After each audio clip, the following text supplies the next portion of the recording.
Welcome to Section 420, Talkin Yankees, the podcast. Well, a little story that I'm sure Major League Baseball will hope to, get swept under the rug and go away, and that's, of course, the ruling stand that Pat Hoberg, the umpire, officially fired from Major League Baseball for having a shared gambling account with a poker player. Not really a new story. I mean, this broke originally back in May. Went to an appeal, the ruling stand, and now he was indeed let go by Major League Baseball. So just figured, interesting story to get into because, of course, we have all the stuff going on with the Hall of Fame and Pete Rose passing away recently, and then the whole deal with Ohtani's interpreter, and they found that Ohtani had nothing to do with it. But a lot of stuff going around with gambling, stuff like that. So I figured maybe an interesting topic. Maybe you didn't hear about it, kind of get into the whole thing. But before we get started, make sure you subscribe to this podcast, Section 420 Talkin Yankees, the podcast. Get cool stuff like this, and there's also the YouTube version of the show, Section 420 Talkin Yankees. Go to YouTube, subscribe there as well. So Major League Baseball investigated the situation, and so it's like kind of good news, bad news. Yes, they found out that this gentleman, Pat Hoberg, did have a shared account with a professional poker player.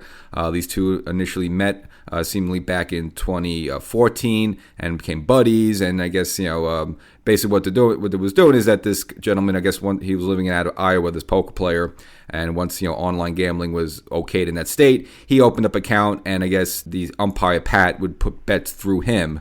And then they would communicate. So Major League Baseball kind of looked into all the stuff. Now, they said that they didn't really know that they were being investigated, but what happened was both Pat as well as his buddy poker player, who's just listed as like person A, they don't give the name of who it is. I'm sure someone would probably figure it out, but it doesn't really matter.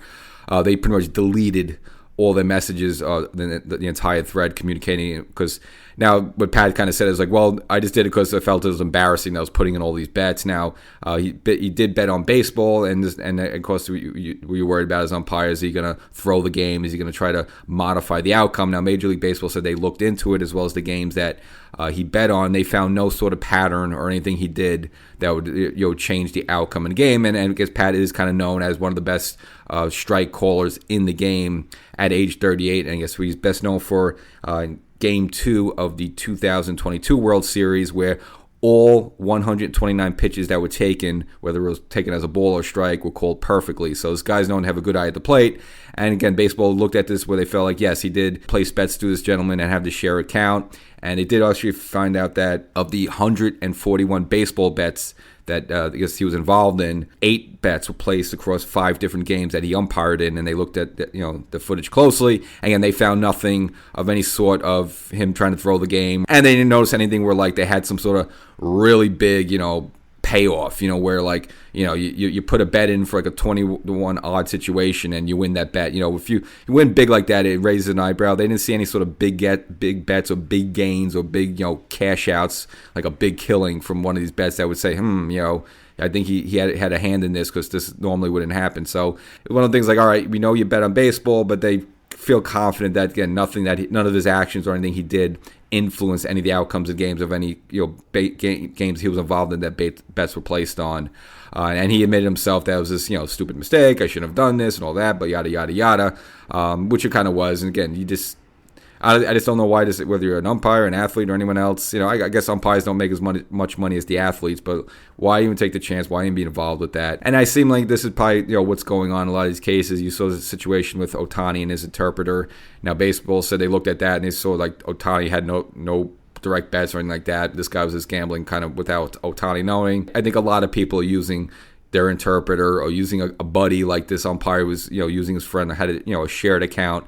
I think a lot of bets are being placed, and just interestingly enough, there's a gentleman by name of Matthew Boyer. Now, Matthew Boyer was the guy who took Ohtani's interpreter's bets. He was the bookie there. Now, he himself is in some legal trouble for taking bets, as well as some tax evasion and other stuff he pleaded guilty to over this past summer.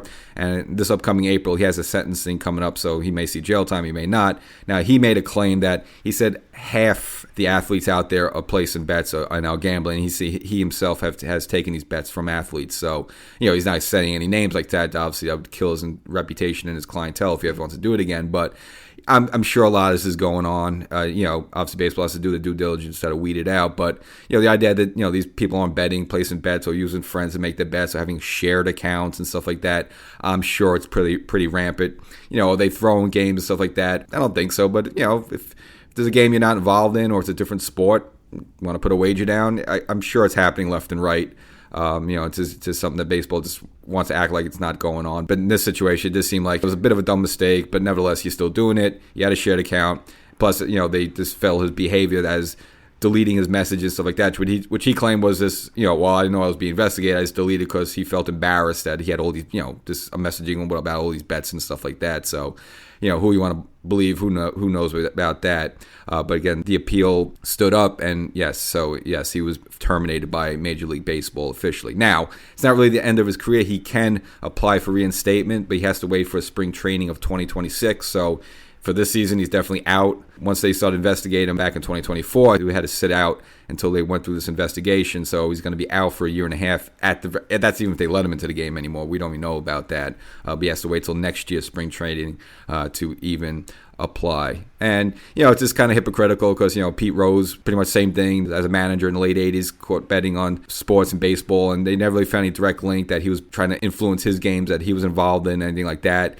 And just, they kept him out of baseball, and unfortunately he passed away recently, wasn't able to get into the Hall of Fame. I mean, he's the all-time hits leader. Again, if you want to crucify him as a manager, fine, but all the stuff he did as a player, I mean, he should have been in the Hall of Fame with that. And now you come around like this situation, you have your golden boy Ohtani with this stuff, and basically Major League Baseball, who knows how deep they looked into that, and we don't know the real situation, but they obviously didn't want to touch the golden boy, so he gets off scot-free, and now you have this umpire who, he shouldn't be betting on baseball or even be involved in any betting like that, but now this guy's being penalized. It was just looking for some action more or less there, but again, the hammer came down on him as well. But of course, again, the golden boy Ohtani, he doesn't even get a scrape, a scrap, nothing, no suspension, no nothing. It's just kind of like, they pick and choose who they want to go after or not go after. So it seems like that's the situation. So that's the Pat Hoberg story. Again, he's fired by Major League Baseball, but he can come back in 2026, and he is known as a good strike caller, and doesn't seem like any bets or games that he was involved in that he deviated from that. But again, stupid. You just, whether you're an umpire, an athlete, involved in any of this Major League teams or professional sports teams, it's just not worth it. You're making good money. I don't know, find something else, go fishing, or I don't know, start a stamp collection, start selling stamps instead. Catch you next time.